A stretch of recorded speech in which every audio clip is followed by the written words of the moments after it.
पता है ऐ बहुजन, क्या तुम्हें पता है ऐ बहुजन, चंद्रशेखर आने वाले हैं। हरगिज न हटाना पीछे कदम, हरगिज न हटाना पीछे कदम, परिवर्तन लाने वाले हैं, परिवर्तन लाने वाले हैं। क्या तुम्हें पता है ऐ बहुजन, चंद्रशेखर आने वाले हैं। घोड़ा और गधा एक नहीं हो सकता है, लेकिन आज जो है गधे इस देश पे हावी है। समय बदल गया है, गधे देश पे हावी है, क्योंकि घोड़ों की रफ्तार तेज होती है। तो हम लोग रफ्तार तेज रखने वाले लोग, कहा जाता है ना कि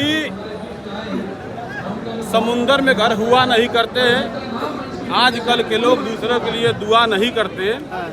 और हमसे भी दोस्ती निभा लो मेरे दोस्तों, क्योंकि क्रांतिकारी लोग ज़्यादा दिन जिया नहीं करते।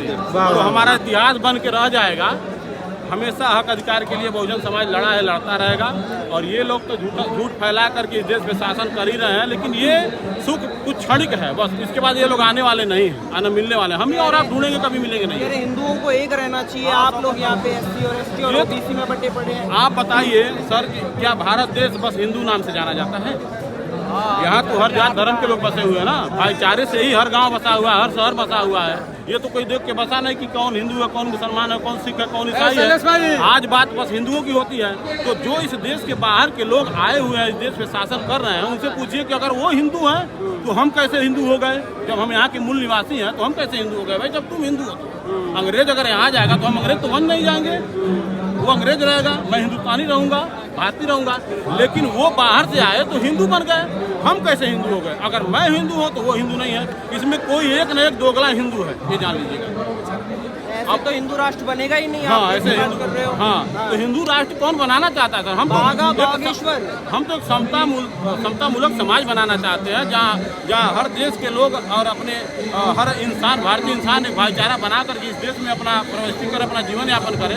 एक भारत ही ऐसा देश है जहाँ पे हमेशा जो है जात धर्म पे लड़ा करके और जनता को परेशान किया जाता है, जिससे मिलने वाला कुछ नहीं। और प्रोग्रेस जो होने वाली बात है तो हमारी आंखें तो कुछ प्रोग्रेस देख नहीं रहा, क्योंकि मेरा प्रोग्रेस नहीं है तो मैं दुनिया को क्या जानता हूँ। मोदी जी गाली खा रहे हैं आपके लिए, आप कह रहे कुछ नहीं हो रहा है। गाली वो कैसे खाएंगे? योगी जी हमारे अगर होते तो हमारे हित की बात करते ना, सिर्फ हिंदू की बात कैसे करते? योगी जी तो सबके हैं ना, वो राजा है तो सबके हैं, तो सबकी बात करें ना। अभी मोदी जी की जातिवादी पता नहीं क्या क्या बोला गया उनको। नहीं, देखिए पहले देखिए, जो राम को लाए हैं वही UGC लाए हैं।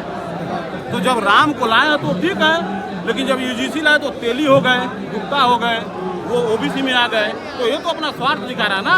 जो ऊपर 15% लोग बैठे हैं वो अपना स्वार्थ देखते हैं। हमारा जो स्वार्थ पूरा करेगा वो कुछ भी रहे, उससे मतलब नहीं, हमारा पेट भराना चाहिए। और उस समाज का इतना बड़ा पेट है कि कभी जीवन में पूरा भारत की व्यवस्था उन्हीं को लोगों के अंदर में, लेकिन पेट नहीं भरा। कितनी मेहनत कर रहे हैं आपके लिए मोदी जी, आप उनका साथ खड़े रहिए। एप्स्टीन फाइल में ऐसे नाम खराब हो रहा है। देखिए, जिनके आगे पीछे सर कोई नहीं है, वो तो आवारा कुत्तों की तरह भी घूमता रहता है। बुरा ना मानिएगा, हमारी बात सुनिए। मैं मोदी जी की बात नहीं कर रहा हूँ, मैं उस व्यक्ति की बात, हर व्यक्ति की बात करता हूँ जिनके आगे पीछे कोई नहीं है।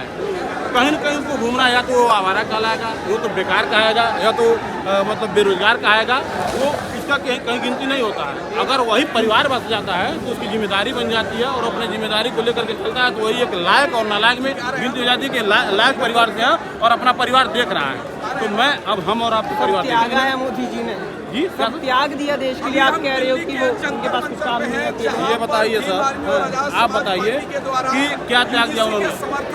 अब वो देखिए, मोदी जी जान रहे हैं कि हमारे साथ कुछ जाने वाला नहीं है, तो इसलिए जो बनी बनाई व्यवस्था है उसको निजीकरण करके बेच रहे हैं। जब उनके आगे पीछे कोई है नहीं तो वो बेच क्यों रहे हैं?